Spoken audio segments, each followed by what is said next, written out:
They had been fascinated by the idea of flight from an early age. But it's hard to imagine the beginnings of flight, as we know it today, began in the back of a bicycle shop. The Wright brothers, Wilbur and Orville, self-taught engineers, would be responsible for making the world forever a smaller place. It was a small flying toy given to the boys by their father that first sparked their imagination. By the mid-1890s, Wilbur was reading every book and paper he could find on what seemed like the impossible science of human flight. In 1899, Wilbur Wright wrote to the Smithsonian Institution for information about flight experiments.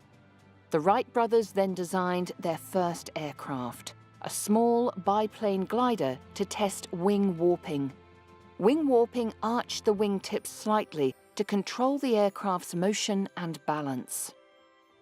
Over the next 3 years, Wilbur and Orville designed a series of gliders for unmanned and piloted test flights. They then built and tested a full-size glider, selecting Kitty Hawk, North Carolina, as their test site. The brothers were certain they could defy gravity and conquer the wind, but others found their obsession futile, believing flying was never meant for man. Well, before 1903, what you heard people say was, if God had wanted us to fly, he would have given us wings. After 1903, what you heard was, gosh, if we can do that, what can't we do? Flight had sort of been the definition of the impossible for so long that when Wilbur and Orville actually did it, it just seemed to open all sorts of doors to new possibilities and, again, shape the history of the century. After months of studying how propellers work, the Wright brothers designed a motor and a new aircraft sturdy enough to accommodate the motor's weight and vibrations. The craft weighed 700 pounds and came to be known as the Flyer.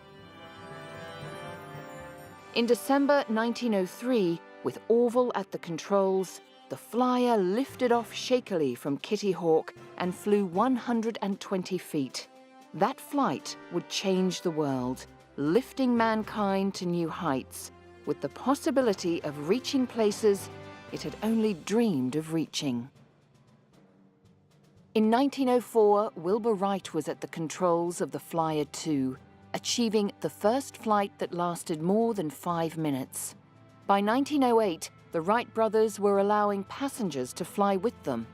Wilbur and Orville had a passion for engineering, but could they have imagined how their invention would open up the world to different people, languages, cultures, and ideas? It isn't just that flight changed the way in which we made war, or pursued commerce, or traveled, or turned us into a world full of jet setters, or any of that. These guys were inventing a system that was going to guide engineering for the rest of the century. Quest was not without mishaps, but the Wright brothers' careful wind tunnel tests produced much better aeronautical data than any before, enabling them to design and build wings and propellers more effectively. The brothers' fundamental breakthrough was their invention of 3-axis control, allowing the pilot to steer the aircraft and maintain its equilibrium. This method remains standard on fixed-wing aircraft of all kinds today.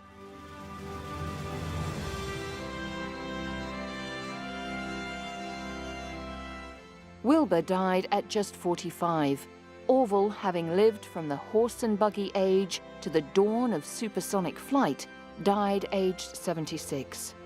The Wright brothers were pioneers, their amazing perseverance and creativity truly inspirational.